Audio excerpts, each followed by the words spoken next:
Kalingap, magandang araw sa ating lahat kung saan bansa man tayo naroon. Ngayon, kamusta tayo mga Kalingap? For this video mga Kalingap, magbigay tayo ng reaction dito sa vlog ni Kalingap Rab sa tungkol sa pagpapatanggal ng beneficiary niyang, ng ex-beneficiary niyang ubod ng ganda. Pinapatanggal ang kanyang mga video.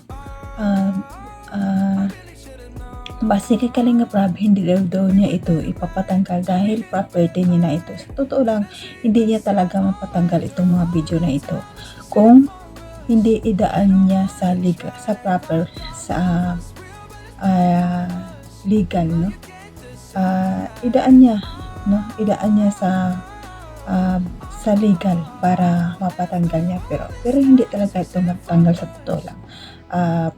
Sabi pa niya lahat ng mga reactors, hindi niya po mapapatanggal yan. Sa dami-daming reactors na nagre-react sa Kalingap, hindi niya po ito matatanggal.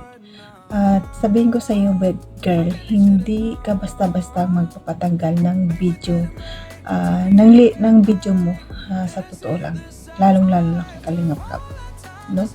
Dahil property na ito intellectual property na ito ni Kalingap Rab. No, pero bago dyan mga Kalingap, tayo mag-umpisa at magbigay ng opinion sa ating panoorin. Batiin muna natin ang subscribe na natin ang Ama ng Kalingap, Bal Santos Matubang, ating na vlog Kalingap Rab, Kalingap Ido, Jack Tapia Matubang, charity vloggers at mga reactors natin, mga kasamahan ko sa KSSG. Supportaran natin mga Kalingap, at ang inyong lingkod na lagi nagpaalala sa inyo, Jasmine Sarawab channel. Kung hindi ka pa subscribe, please subscribe and don't forget to hit the notification bell para lagi kang notify sa aking mga video mga Kalingap. At dito supportaran din natin ang mga Kalingap partners, no? Mga Kalingap. At kung bago ko pa lang sa aking channel, paki-subscribe and don't forget to click the notification bell para update ka sa aking mga video na upload mga Kalingap. At paki-like and share na lang para malaking tulong din ito sa aking channel. Tara na mga Kalingap, tara na mga Kalingap, panoorin na natin itong video na ito. Tara, let's go. 1, 2, 3, go! About naman sa mga vlog ko, di ko yung basta-basta take down kasi unang-una yan po ay intellectual property ko, yan po ay collaboration effort, hindi lang po siya ang nasa vlog, hindi lang siya yung ng vlog. Actually, kumbaga sila ay ihahantulad natin sa TV, parang artista, ganon. Pag ang artista ba, may mga pelikula, tapos after may artista na may mga serye, after ba nung serye is pinapatanggal nila yung serye? Hindi po. Yan po ay collaborative efforts and yan po ay aking property. Kung gusto na lang i-take down, meron yan tamang usapan about yan. Idaan sa legal way, legal action, no? Pero hindi po yan basta-basta. Unang-una, dyan naman po sa mga vlog ko is malinis po yan.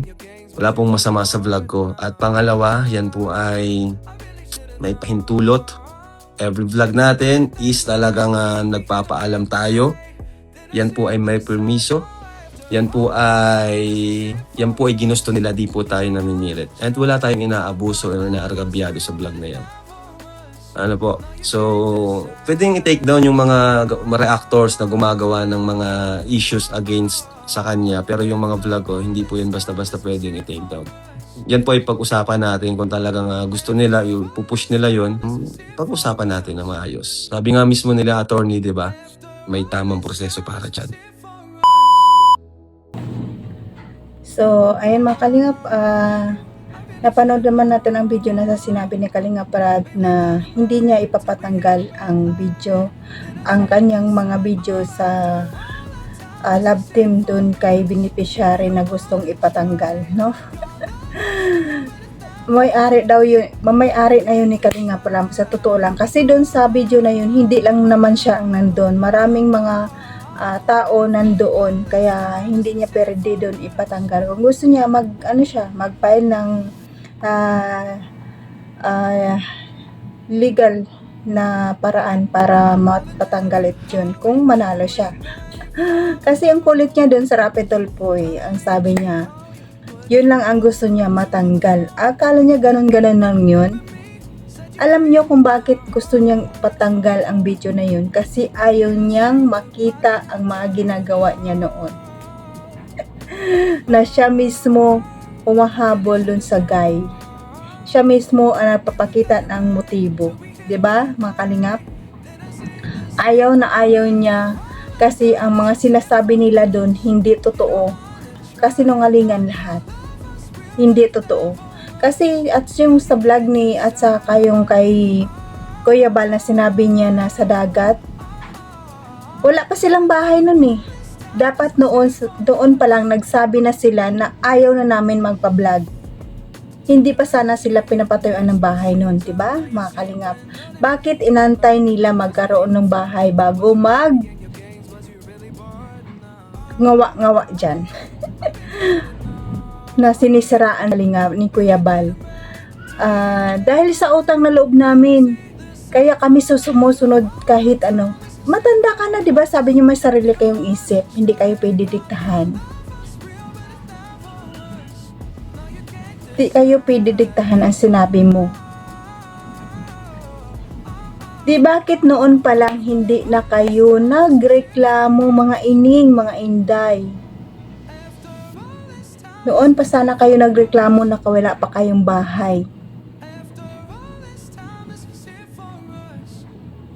No? Tapos gusto nyo pa magstay dyan sa bahay, tapos ipatik down nyo ang video. Ang kapal. Kasing kapal ng mukha ko. Kasing kapal na talaga ng mukha ko ang mga mukha nyo. Grabe. At saka ining, ito lang masasabi ko ha, ayusin mo ang pananamit mo. Nakita mo yun sa last episodes 997, parang luluwa, nakikita na yung didi mo. Kaya ka binabastos dahil sa pangapananamit mo. Gayahin mo si Carla. Sabihin mo natin, kahit ganyan si Carla manamit, siyempre disente si Carla. Ikaw, haros lalabas na yung ang hita mo dyan sa mga pananamit mo. Hindi ka ba babastusin? Hindi ba akit yung sinasabi mo dahil nga yung damit mo parang lalabas na yung kaluluwa mo? Ayusin mo ang panamit mo, parang wala masabi ang mga tao sa'yo. Para respetuhin ka ng mabuti. Respetuhin ka. Sabihin ng mga tao, hindi naman siya ganyan. Kung siya mananamit siya, close naman lahat. Hindi naman kita yung mga pero nakikita ng mga tao ang pananamit mo, lalong-lalo yung mga viewers. Hindi ba pinuna ka na nun sa mga pananamit mo, di ba? Pero dapat inayos mo, hindi ka manamit, nakikita ng kaluluwa mo, inday. Magdamit ka ng maayos. Maria Clara ba?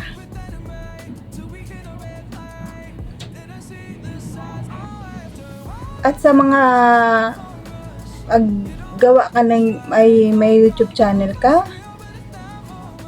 subukan mo. Sugurin mo ang mababasa. Lahat ng comment section sa mga video mo, sa live mo, puro basa yan. Kung kaya ng kaluluwa mo, go! Buhay mo naman yan. Hindi naman amin. Pero yan lang ang sinasabi namin. Sabi ng nanay mo, may mental health ka na. Stress ka na. Pero ayan, may channel ka, gumagawa ka ng channel. Ano yan, panakot dyan?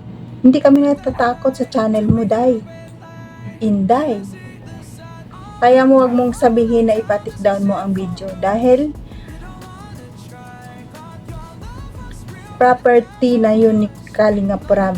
Kay Kalingap Prab na yung video na yun, hindi para sa'yo.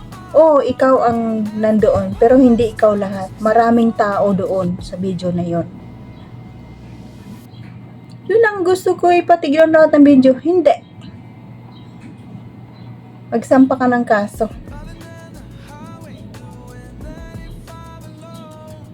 Grabe siya, grabe siya, grabe siya, mga Kalingap.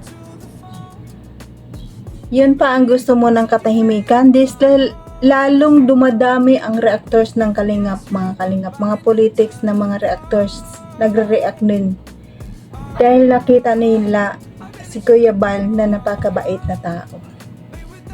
Ang Kalingap ay walang ginagawa. Gusto mo manahimik ka sa bahay nyo, magkulong ka. Nang walang makakita sa'yo, yun, tatahimik ang buhay mo. Pero kung roon ka ng YouTube channel, hindi ka titigilan. Araw-araw tanbil ka. Sa totoo lang. Alam mo yung dati natatandaan ko si Kuya Bal. Napakasakit lang ito. Kasi si Kuya Bal dati pinagmamalaki ka sa lahat ng King Angel. Ikaw ang gusto-gusto ni Kuya Bal. Kahit sino ang kausap ni Kuya Bal, pinagmamalaki ka niya. Pero ano ang ginanti mo? Pinatulpo mo ang taong may magandang hangarin sa'yo. Magandang tinulong sa'yo.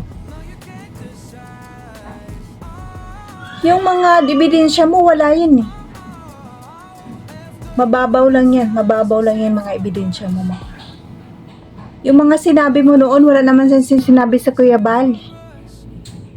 Yung sinabihan kayong bobo.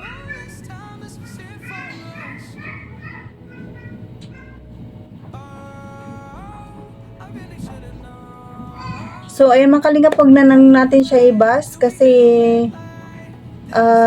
nakikiusap na rin si Kalingap Edo na huwag natin ibas. Hayaan na natin sila, no? Pero, kahit pa ulit-ulit man natin sasabihin na ganito, pero hindi talaga maiwasan eh. Nandyan pa rin ang galit natin. Pero, magpakumbaba lang daw tayo para sa kagaya ng ginawa ni Kuya Bal. At hanggang dito na lang ang ating video. Baka magalit na naman ako at kung ano na naman ang masasabi ko dito sa prinsesa na ito na ayaw maarawan at ayaw mainitan. Ay baka masira ang kutis.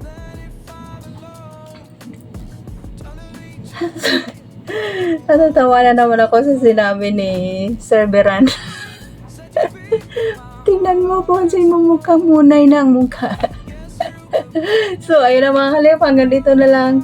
At pag-subscribe, maraton na ang channel ni Kalingap Rab, Kalingap Edo, Ma'am Jack Tapay Matubang, Kuya Bal at Ednang, at patuloy pa silang magbibigay ng pabahay sa ating mga kababae mahirap at ibibigay ng saya at pagbibigay ng scholarship sa ating mga estudyante na walang kakayahan sa pag-aaral. At salamat sa mga sponsor na nandyan palagi at sa mga silent viewers, mga viewers, solid supporters ng Kalingap. Maraming salamat sa inyo sa pagpanood sa aking mga video at nandyan yung love team. Supporters, maraming salamat sa inyo mga Kalingap at appreciate ko lahat ang inyong panonood sa akin. Maraming salamat. I love you all mga Kalingap. At sa mga kapang OFW, kung saan na tayo naroon ngayon, mag-ingat tayo palagi, and good health tayo palagi. At hanggang dito na lang, God bless at all, and God bless them Kalingap. Bye bye!